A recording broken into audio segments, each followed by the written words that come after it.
أعوذ بالله من الشيطان الرجيم. بسم الله الرحمن الرحيم. يعتذرون إليكم إذا رجعتم إليهم قل لا تعتذروا لن نؤمن لكم قد نبأنا الله من أخباركم وسيرى الله عملكم ورسوله ثم تردون إلى عالم الغيب والشهادة فَيُنَبِّئُكُم بِمَا كُنتُم تَعْمَلُونَ. صدق اللہ العظیم. قرآن حکیم کے مضامین کے خلاصے کے سلسلے میں آج پارہ نمبر 11 کا خلاصہ عرض کیا جا رہا ہے. 10ویں پارے کے آخر میں اللہ تعالیٰ نے اہل ایمان میں سے مخلص حضرات کا ذکر کیا اور منافقین کا بھی ذکر کیا. 10ویں پارے کے آخر میں اس بات کا ذکر ہو رہا تھا کہ غزوہ تبوک میں بعض منافقین نے مالی وسائل اور سواری کی استطاعت ہونے کے باوجود غزوہ تبوک میں شرکت نہیں کی تھی. اب 11ویں پارے کے آغاز میں اللہ تعالیٰ نے پھر اسی سلسلے کو آگے بڑھاتے ہوئے ذکر فرمایا کہ اللہ تعالیٰ نے نبی صلی اللہ علیہ وسلم کو تبوک سے واپسی پر راستے ہی میں یہ بتا دیا تھا کہ جب آپ مدینے پہنچیں گے تو منافق آپ کے سامنے مختلف قسم کے عذر پیش کریں گے کہ ہم انتہائی بڑی مجبوریاں ہمیں پیش آ گئی تھیں، اس لیے ہم غزوے میں شریک نہ ہو سکے، ورنہ ہم نے تو پختہ ارادہ کیا تھا کہ ہم ضرور غزوے میں شریک ہوں گے. نبی صلی اللہ علیہ وسلم کو اللہ تعالیٰ نے یہ بھی بتایا تھا کہ منافقوں نے قسمیں کھا کھا کر پھر آپ کو یقین دلانے کی کوشش کرنی ہے، لیکن آپ صلی اللہ علیہ وسلم کو چونکہ اللہ تعالیٰ سب کچھ بتا چکے تھے، اس لیے نبی صلی اللہ علیہ وسلم نے اس پر خاموشی اختیار فرمائی اور انہیں جھوٹا قرار نہیں دیا، لیکن ان کی اصلیت سب کے سامنے کھل کر آ گئی. پھر اللہ تعالیٰ نے منافقوں کے مقابلے میں مخلص مسلمانوں کی صفات بیان فرمائی، اور ایک صفت یہ بیان فرمائی کہ جو لوگ مومن ہیں اور اپنی غلطی کا اعتراف کر لیتے ہیں اور جھوٹ بول کر غلط کو صحیح قرار دینے کی کوشش نہیں کرتے اور بے جا یہ عذر پیش کر کے اپنے آپ کو غزوے میں پیچھے رہنے کے بارے میں نہیں باتیں کرتے، اللہ تعالیٰ نے ان مسلمانوں کو مخلص قرار دیا، جس سے معلوم ہوا کہ انسان سے زندگی میں غلطی ہو جائے تو اپنی غلطی کا اعتراف کر لینا چاہیے اور جھوٹ بول بول کر اس غلطی کو صحیح کرنے کی کوشش نہیں کرنی چاہیے. پھر اس کے بعد آیت نمبر 107 میں اللہ تعالیٰ نے مسجد ضرار کا ذکر فرمایا، والذین اتخذوا مسجدا ضرارا، اور پھر یہاں اللہ تعالیٰ نے بتایا کہ اسلام کو نقصان پہنچانے کے لیے اور کفر اور نفاق کو فروغ دینے کے لیے اور مسلمانوں کے درمیان تفرقہ ڈالنے کے لیے مسجد ضرار تعمیر کی گئی تھی. ان منافقین نے نبی صلی اللہ علیہ وسلم سے درخواست کی تھی کہ آپ یہاں تشریف لائیں، اس میں بھی آپ ٹھہرا کریں، اس کا افتتاح بھی آپ فرما دیں، مگر اللہ تعالیٰ نے نبی صلی اللہ علیہ وسلم کو سختی کے ساتھ اس مسجد میں جانے سے، اس مسجد میں کھڑا ہونے سے منع کر دیا، یعنی مسجد ضرار میں. پھر اللہ تعالیٰ نے آیت 108 میں مسجد قباء کا اس کے اندر قیام کا حکم دیا کہ یہ وہ مسجد ہے جو کہ تقوی کی بنیاد پر قائم کی گئی ہے، اور وہ جو منافقین نے مسجد ضرار قائم کی تھی وہ لوگوں کے درمیان نفاق ڈالنے کے لیے اور مسلمانوں میں پھوٹ ڈالنے کے لیے بنائی تھی. پھر اس کے بعد کی آیات میں اللہ تعالیٰ نے اہل نفاق کے مقابلے میں اہل ایمان کا تذکرہ کیا. چنانچہ آیت نمبر 112 میں اللہ تعالیٰ نے ایمان والوں کی 9 صفات کا ذکر کیا. یہ آیت نمبر 9 اس پارہ نمبر 11 کے اندر سورہ توبہ کی ان آیات میں اللہ تعالیٰ نے بہت واضح طور پر ہمیں بتایا کہ کس طرح یہ انسان جو ہے وہ اپنے اندر خوبیاں پیدا کر کے اللہ کا نیک بندہ بن سکتا ہے. چنانچہ آیت نمبر 112 میں اللہ تعالیٰ نے ایمان والوں کی 9 صفات بیان فرمائی. نمبر 1 یہ توبہ کرنے والے ہوتے ہیں. نمبر 2 عبادت کرنے والے ہوتے ہیں. نمبر 3 اللہ کی تعریف کرنے والے ہوتے ہیں۔ نمبر 4 روزہ رکھنے والے ہوتے ہیں۔ نمبر 5 رکوع کرنے والے ہوتے ہیں۔ نمبر 6 سجدہ کرنے والے ہوتے ہیں۔ نمبر 7 نیک کاموں کا حکم دینے والے ہوتے ہیں۔ نمبر 8 بری باتوں سے روکنے والے ہوتے ہیں۔ نمبر 9 اللہ نے جو حدیں مقرر کی ہیں ان کی حفاظت کرنے والے ہوتے ہیں۔ ان خوبیوں کو بیان کرنے کے بعد پھر آپ ذہن میں رکھیے گا کہ غزوہ تبوک میں جو لوگ شرکت سے محروم رہ گئے تھے ان میں ایک تو منافقین تھے، انہوں نے جھوٹ بول کر اپنے آپ کو بچانے کی کوشش کی، لیکن ان غزوہ تبوک میں پیچھے رہ جانے والے افراد میں سے مسلمانوں میں سچے مسلمانوں میں سے مخلص مسلمانوں میں سے 3 افراد ایسے تھے جن کے اخلاص اور ایمان میں کسی کو شک نہیں تھا۔ 3 افراد غزوہ تبوک میں پیچھے رہ گئے۔ ایک حضرت کعب بن مالک رضی اللہ تعالی عنہ، ایک دوسرے حضرت ہلال ابن امیہ رضی اللہ تعالی عنہ، اور تیسرے مرارہ ابن ربیع رضی اللہ تعالی عنہ۔ ان تینوں حضرات نے کوئی عذر پیش نہیں کیا، بلکہ صاف صاف اعتراف کر لیا نبی صلی اللہ علیہ وسلم کے سامنے کہ غزوہ تبوک میں شرکت نہ کرنا اس میں سراسر ہماری اپنی غلطی اور سستی کا دخل ہے اور کوئی وجہ نہیں۔ چنانچہ نبی صلی اللہ علیہ وسلم نے ان کے معاملے کو الگ رکھ دیا، اللہ پہ چھوڑ دیا، اور 50 دن تک ان کا بائیکاٹ کیا گیا۔ لیکن پھر اللہ تعالیٰ نے انہیں سچ بولنے کی وجہ سے ایسا نوازا اور ان کی توبہ کی قبولیت کا اعلان اللہ نے بذریعہ وحی کیا۔ یہ بشارت اتنی بڑی تھی کہ خود رسول اللہ صلی اللہ علیہ وسلم نے حضرت کعب بن مالک رضی اللہ تعالیٰ عنہ کو مخاطب کرتے ہوئے فرمایا، جب سے تمہیں تمہاری ماں نے جنا ہے آج سے زیادہ بہتر و مبارک دن تم پر نہیں آیا۔ چنانچہ ان حضرات کی توبہ قبول ہوئی تینوں کی، اور آیت نمبر 117 اور آیت نمبر 118 میں اللہ تعالیٰ نے اسی توبہ کا ذکر کیا ہے۔ پھر اس کے بعد آیت نمبر 119، 120 اور 121 میں اللہ تعالیٰ نے ایمان والوں کو 4 باتوں کی تاکید کی۔ نمبر 1 کہ سب کے لیے لازم ہے، ایمان والوں کے لیے، کہ وہ تقویٰ کو لازم پکڑے رکھیں، ظاہری طور پر بھی اور خفیہ طور پر بھی۔ دوسری تاکید یہ فرمائی کہ وہ لوگ جو نفاق والے ہیں ان سے دور رہتے ہوئے صرف سچوں کی صحبت اختیار کریں۔ اور تیسری یہ تاکید کی ایمان والوں کو اللہ تعالیٰ نے ان آیات میں کہ وہ رزق کی تنگی اور کشادگی میں اللہ کے رسول صلی اللہ علیہ وسلم کے حکم پر کو ترجیح دیتے رہیں۔ اور چوتھی بات یہ بتائی کہ یہ تاکید کی اس طرف سے اس بات کے بارے میں کہ ہر قسم کی عبادت اور اطاعت اللہ کی طرف سے اس کا اجر ضرور مل کر رہے گا، اور اللہ کے دین کے لیے جس قدر مشقت اٹھائیں گے یہ اتنا ہی اللہ تعالیٰ اجر و ثواب عطا فرمائے گا۔ پھر اس کے بعد آیت نمبر 122 سے اللہ تعالیٰ نے جہاد کی فضیلت کے بارے میں بتایا اور ساتھ ایک خاص ہدایت عطا فرمائی۔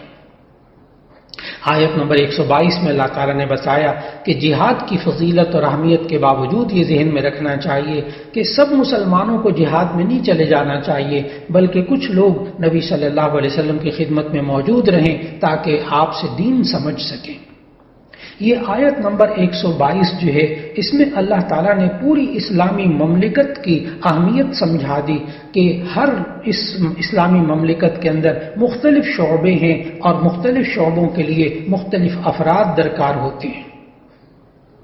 کچھ افراد کے لیے تو یہ ہے کہ وہ جہاد کے شعبے میں رہیں اور اسلامی سلطنت کی حفاظت بھی کریں، اور اگر اسلامی سلطنت کے خلاف کوئی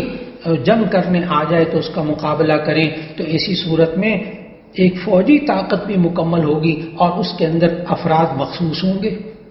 پھر یہ بھی ہمیں سمجھایا کہ کچھ لوگ دین سیکھنے کے لیے ہوں گے، کچھ لوگ دین سکھانے کے لیے ہوں گے، کچھ اس میں عدلیہ بھی ہوگی، عدلیہ سے متعلق بھی لوگ ہوں گے، کچھ اس میں اور دوسری ذمہ داریاں پوری کرنے کے لیے گورنر وغیرہ اور جو حاکم ہیں اور جو سب کے مسلمانوں کے حقوق ادا کرنے کا نظم کرتے ہیں، انتظام کرتے ہیں، کچھ لوگ ان میں بھی ہوں گے، کچھ منتظمین بھی ہوں گے۔ پھر اس کے بعد اللہ تعالیٰ نے آیت نمبر 123 میں اللہ تعالیٰ نے سمجھایا کہ جہاد کا ایک اہم اصول اللہ تعالیٰ نے پھر ایک سکھایا کہ سب سے پہلے جو قریب ترین کفار ہیں ان سے جہاد کریں اور پھر اس دائرے کو وسیع کیا جائے۔ پھر اس کے بعد سورہ توبہ کی آخری آیات میں دوبارہ منافقین کی مذمت اللہ تعالیٰ نے بیان فرمائی اور فرمایا کہ ان منافقوں کو کچھ بھی نصیب نہیں ہوگا، نہ دین نہ دنیا، اور یہ فکر و عمل کے اعتبار سے ان کی گندگی میں اور اضافہ ہی ہوتا رہے گا۔ پھر اس صورت کے آخر میں اللہ تعالیٰ نے نبی صلی اللہ علیہ وسلم کی شان بیان کی اور اللہ تعالیٰ نے اپنے 99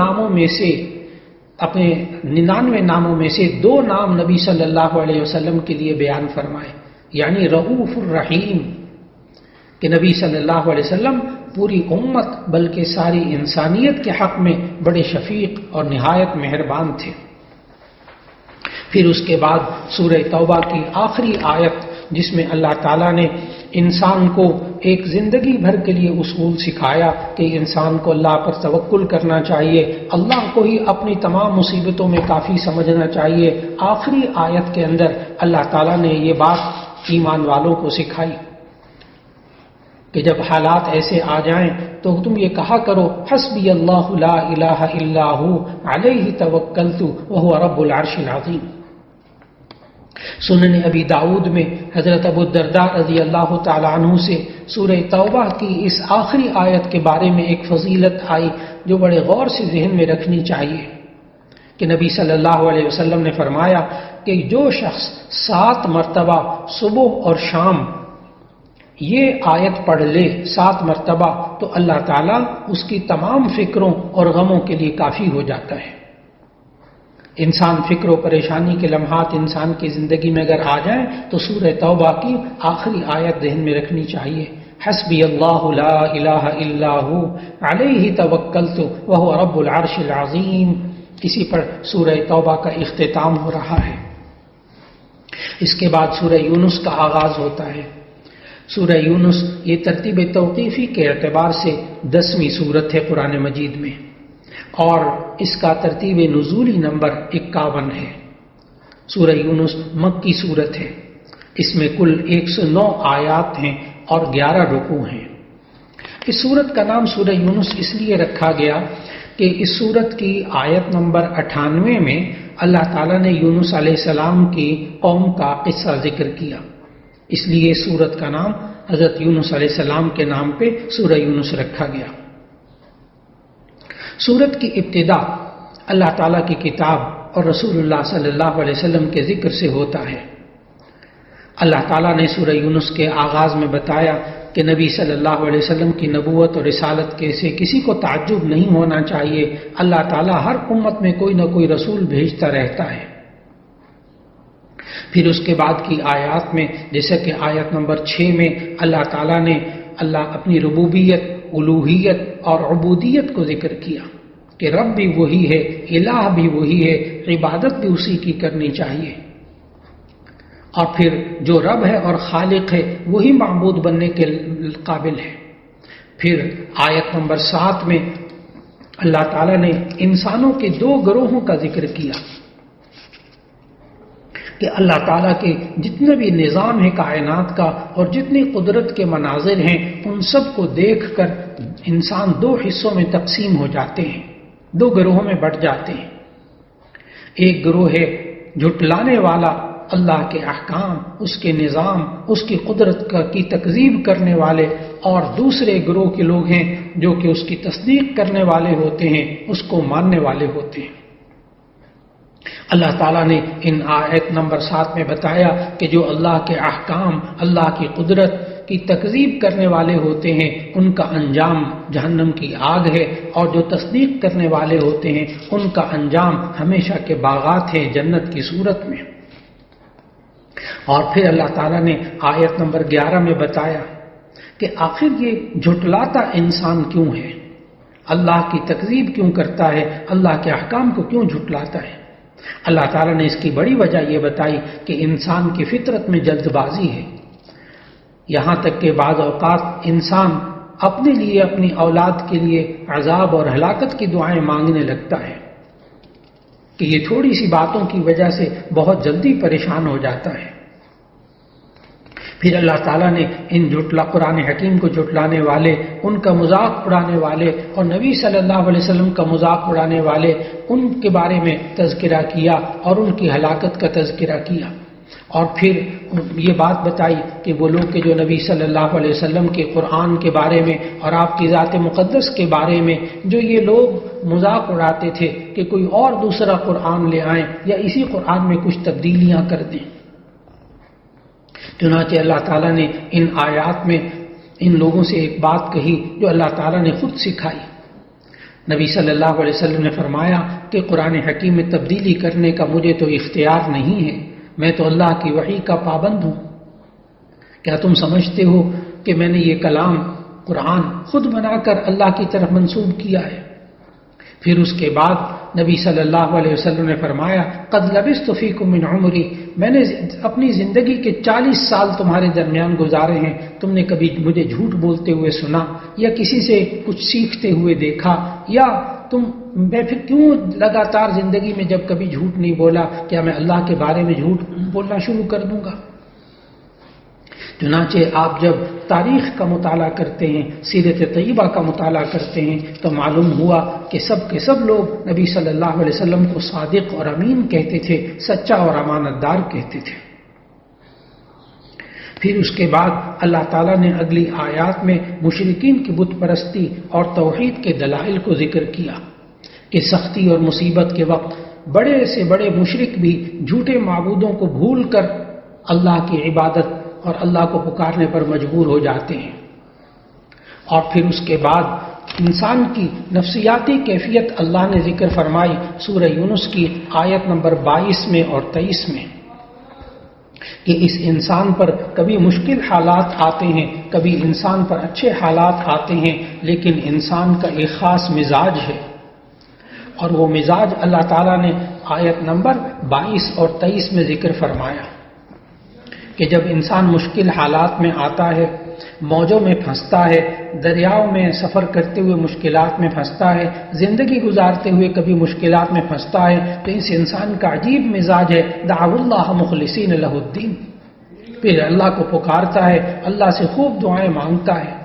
لیکن اللہ نے پھر اس کا مزاج بتایا انسان کا کہ فلما انجاہم اذا ہم یبغون فی الارض بغیر الحق، کہ جب ہم ان کو نجات دے دیتے ہیں پھر یہ زمین میں سرکشی کرنے لگتے ہیں، اللہ کے احکام کی خلاف ورزی کرنے لگتے ہیں۔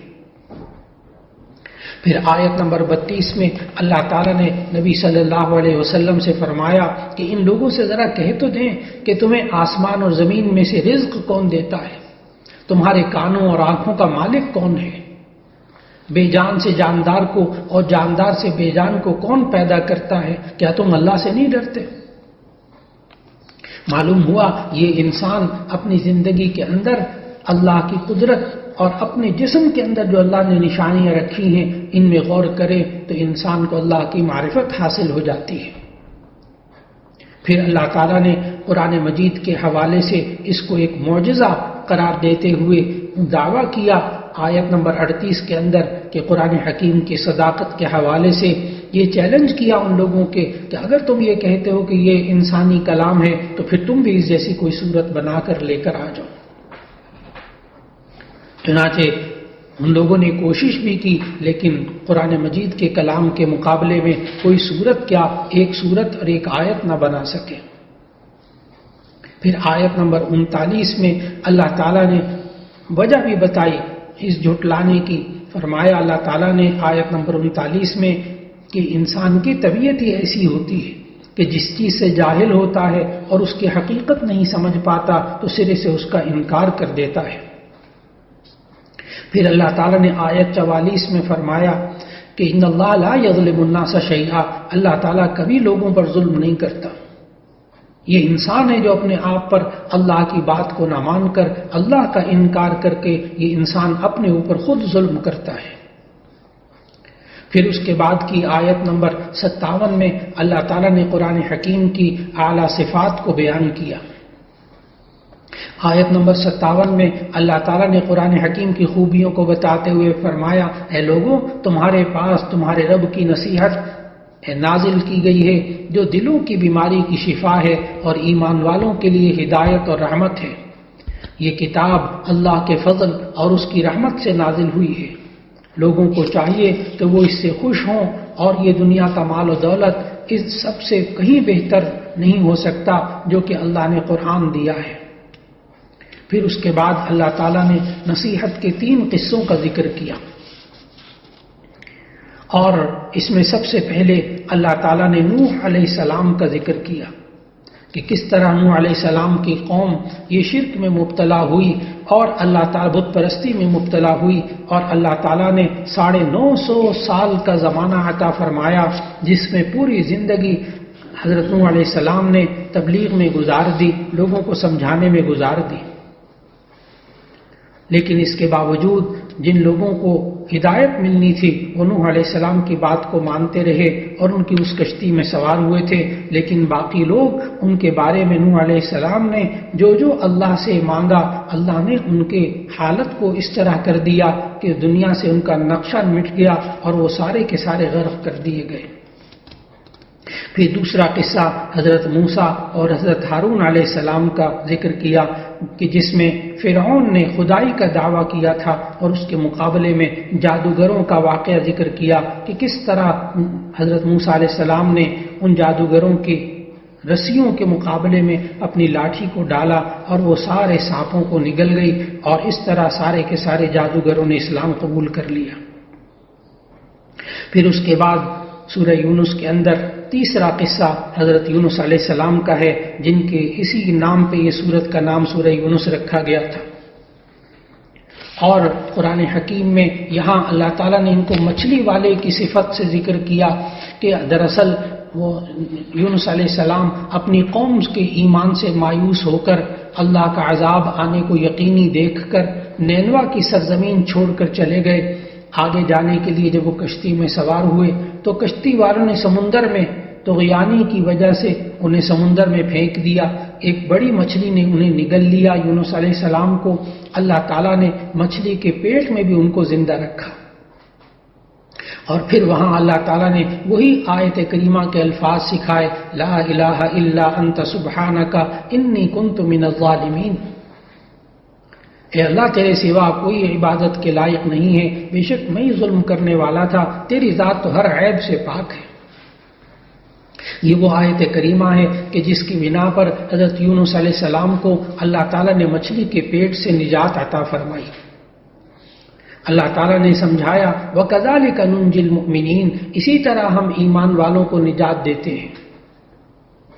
لیکن اللہ تعالیٰ نے یہ بھی سمجھایا کہ اگر یونس علیہ السلام مچھلی کے پیٹ میں یہ کلمات نہ کہتے لَلَبِثَ فِي بَطْنِهِ إِلَىٰ يَوْمِ يُبْعَثُونَ، تو پھر قیامت تک وہ مچھلی کے پیٹ میں رہتے۔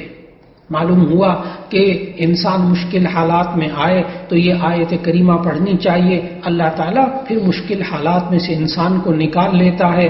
اللہ تعالیٰ نے فرمایا فَنَجَّيْنَاهُ مِنَ الْغَمِّ وَكَذَلِكَ نُنْجِي الْمُؤْمِنِينَ، کہ اللہ تعالیٰ نے یونس علیہ السلام کو اس غم سے نجات دی ہے، اسی طرح ہم ایمان والوں کو بھی نجات دیں گے۔ پھر ایسا ہوا کہ وہ جو نینوا کی قوم تھی، یعنی یونس علیہ السلام کی قوم تھی نینوا میں رہنے والی، ان کی قوم کے مرد، عورتیں، بچے اور بڑے سب صحرا میں نکل گئے۔ انہوں نے آہوزاری اور توبہ و استغفار شروع کی اور سچے دل سے ایمان قبول کر لیا، تو اللہ تعالیٰ نے آتے ہوئے عذاب کو ٹال دیا۔ پورے قرآن مجید کا آپ مطالعہ کیجئے تو آپ کو معلوم ہوگا کہ تمام قوموں میں سے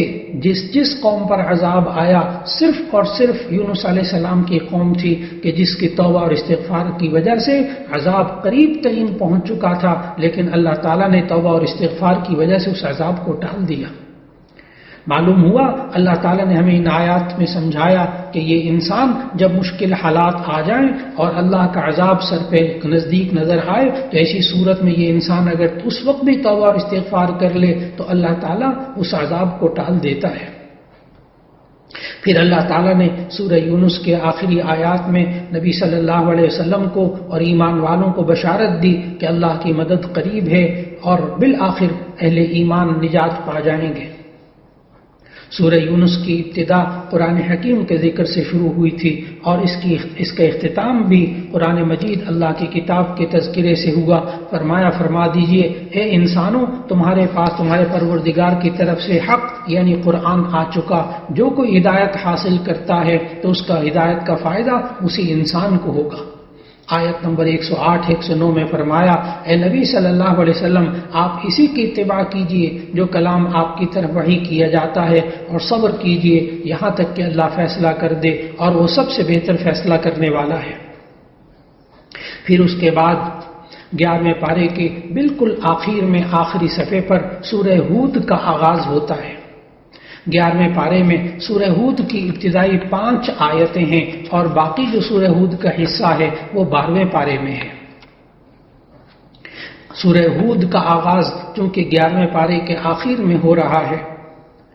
سورہ ہود یہ ترتیب توقیفی کے اعتبار سے سورت نمبر 11 ہے اور ترتیب نزولی کے اعتبار سے یہ سورت نمبر 52 ہے۔ سورہ ہود یہ مکی سورت ہے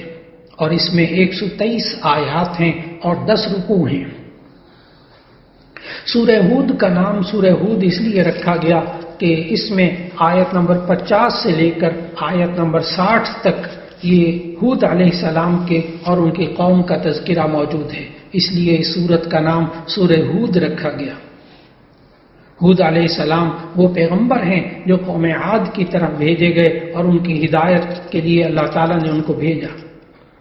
سورہ ہود کی ابتدائی 5 آیتیں 11ویں پارے کے اندر موجود ہیں اور اس سورت کی ابتدا میں قرآن کریم کی عظمت اور شان کو بیان کیا کہ یہ قرآن مجید اپنی آیات، معانی اور مضامین کے اعتبار سے محکم کتاب ہے اور اس میں کسی بھی اعتبار سے فساد اور خلل نہیں آ سکتا۔ پھر اس سورت کے اندر جو 5 آیتیں آئیں، ان 5 آیتوں میں اللہ تعالیٰ نے اس کتاب اللہ کی شان کو بیان کیا